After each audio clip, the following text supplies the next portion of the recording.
जय श्री राम। दोस्तों, आज सुनेंगे मंगलवार की व्रत कथा। महाभारत काल के अनुसार भीम बहुत ही शक्तिशाली और बलशाली थे। युद्ध कौशल में निपुण थे। शक्तिशाली होने पर भीम एक बार अहंकार में भर गए।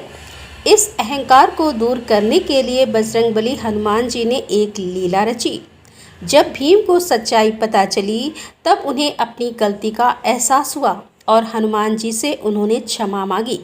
इसके बाद हनुमान जी ने प्रसन्न होकर भीम को अपना विराट रूप दिखाया। कथा के अनुसार पांडव जब वनवास भोग रहे थे, पांचों पांडवों को अज्ञातवास रहना पड़ा था। इस दौरान पांडवों को भेष बदलकर भी रहना पड़ा। द्रौपदी भी पांडवों के साथ थी। द्रौपदी एक आश्रम में रहकर समय बिताने लगी। एक दिन जब वे आश्रम में बैठी हुई थीं तो एक पुष्प उड़कर उनके पास आ गया। पुष्प की सुगंध द्रौपदी को बहुत पसंद आ गई। तब उन्होंने भीम को बुलाकर उस पुष्प को लाने के लिए कहा। द्रौपदी की इच्छा को पूरा करने के लिए भीष्म पुष्प की खोज में निकल पड़े। पुष्प की सुगंध जिस दिशा से आ रही थी, भीम उसी दिशा की ओर चलने लगे। उस सुगंधित पुष्प को खोजते खोजते भीम एक वन में जा पहुँचे। वन में जैसे ही भीम ने प्रवेश करने का प्रयास किया तो उनकी नज़र रास्ते में लेटे एक वानर पर पड़ी। भीम ने उन बूढ़े वानर से आग्रह किया कि वे रास्ते से हट जाएं, लेकिन वानर ने कोई प्रतिक्रिया नहीं की। भीम ने फिर से वानर से वहां से हट जाने को कहा, लेकिन इस बार वानर ने कहा कि वह बहुत कमज़ोर है, हिल डुल नहीं सकते, इसीलिए लांग कर निकल जाओ। वानर के इस व्यवहार से भीम को क्रोध आ गया और वे अपनी शक्तियों के बारे में बताने लगे। भीम ने वानर को अपना परिचय दिया कि वे कुंती पुत्र हैं और पवन उनके पिता हैं और मैं हनुमान जी का भाई भी हूँ। लेकिन यह सब सुनकर भी वानर पर कोई प्रभाव नहीं पड़ा। इधर भीम का क्रोध बढ़ने लगा और उन्होंने वानर से कहा कि वह उन्हें और अधिक क्रोध ना दिलाए, नहीं तो उन्हें परिणाम भुगतना होगा। तब बूढ़े वानर का रूपधारी बजरंगबली हनुमान जी ने भीम से कहा कि अगर उन्हें अधिक जल्दी है तो वे उनकी पूंछ उठाकर जा सकते हैं। भीम ने क्रोध में आकर उन वानर की पूंछ हटाने का प्रयास किया, लेकिन वे उसे हिला तक नहीं पाए। तब भीम को आभास हुआ कि यह कोई साधारण वानर नहीं है और फिर भीम हाथ जोड़कर उनके सामने खड़े हो गए और वानर से उसका परिचय पूछा। तब उन वानर ने भीम को बताया कि वह कोई और नहीं बल्कि स्वयं हनुमान हैं। भीम हनुमान जी को सामने देखकर चकित रह गए और हाथ जोड़कर खड़े हो गए।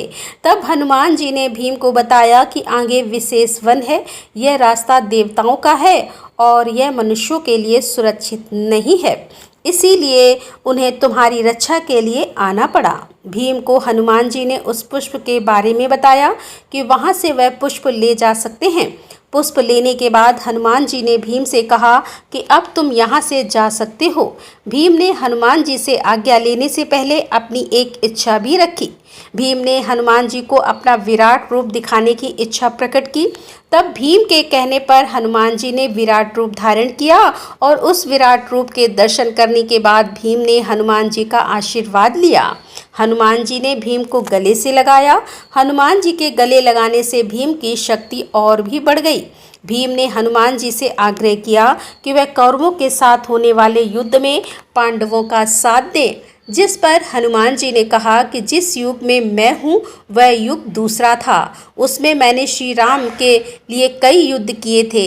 अब यह युग दूसरा है, यहाँ मेरा युद्ध करना सही नहीं है, इसीलिए मैं युद्ध में सम्मिलित नहीं हो सकता, किंतु युद्ध में पांडवों के रथ की ध्वजा पर मेरा वास होगा।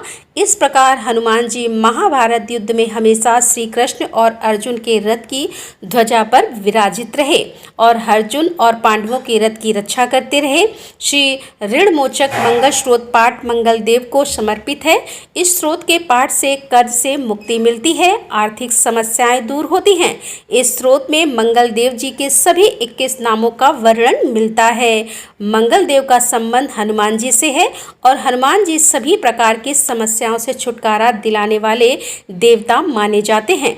ऋणमोचक मंगल स्रोत का पाठ जो भी मनुष्य करता है उस पर मंगल भगवान प्रसन्न होते हैं, उसे धन धान प्रदान करते हैं, वह मनुष्य कुबेर भगवान की तरह धन संपत्ति का स्वामी बन जाता है। वह मनुष्य हमेशा युवा रहता है और उसे रोग और कर्ज से भी मुक्ति मिलती है। तो प्रिय श्रोताओं, अब सुनिए ऋण मोचक मंगल स्रोत। पाठ हिंदी में है। मंगल देव शास्त्रों में आपको जो नाम बताए गए हैं उनमें पहला नाम है मंगल, दूसरा भूमि पुत्र जिनका जन्म पृथ्वी से हुआ, तीसरा ऋणहर्ता यानी कर्ज से मुक्ति दिलाने वाला, चौथा धनप्रद यानी धन को देने वाला, पांचवा स्थिर राशन यानी जो अपने आसन पर अडिग रहते हैं, छठा महाकाय यानी जो बहुत बड़े शरीर वाले हैं, सातवां नाम है सर्व कामावरोधक यानी कि कार्य में आने वाली सभी बाधाओं को दूर करने वाला। हे मंगल देव, आपके नामों में आठवां नाम लोहित, नवां लोहितांग, 10वां साम का नाम यानी कृपा करने वाला, जिसका अर्थ सामंग ब्राह्मणों के ऊपर अपनी कृपा दृष्टि को रखने वाला, 11वां धरात्मज यानी पृथ्वी के गर्भ से उत्पन्न होने वाला, 12वां कुंज, 13वां भौम, 14वां भुदित यानी ऐश्वर्य को देने वाला, 15वां भूमि नंदन यानी पृथ्वी को आनंद देने वाला।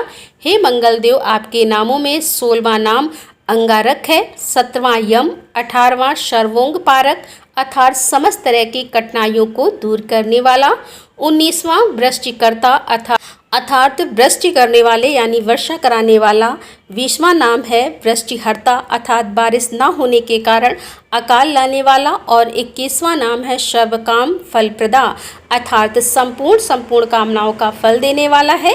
हे मंगल देव, जो मनुष्य आपके इन 21 नामों का वाचन सच्चे मन और विश्वास से करता है, उस मनुष्य के ऊपर कभी ऋण यानी कर्ज नहीं होता और वह अथाह धन की प्राप्ति करता है।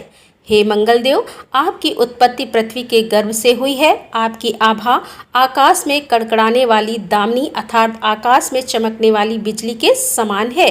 सभी तरह की शक्ति को धारण करने वाले कुमार मंगल देव को मैं नतमस्तक होकर प्रणाम करती हूँ। हे मंगल देव, आपके मंगल स्रोत का पाठ मनुष्य को हमेशा अपने मन में किसी भी तरह के विकार को दूर कर और अपनी पूर्ण श्रद्धा और आस्था के साथ करना चाहिए।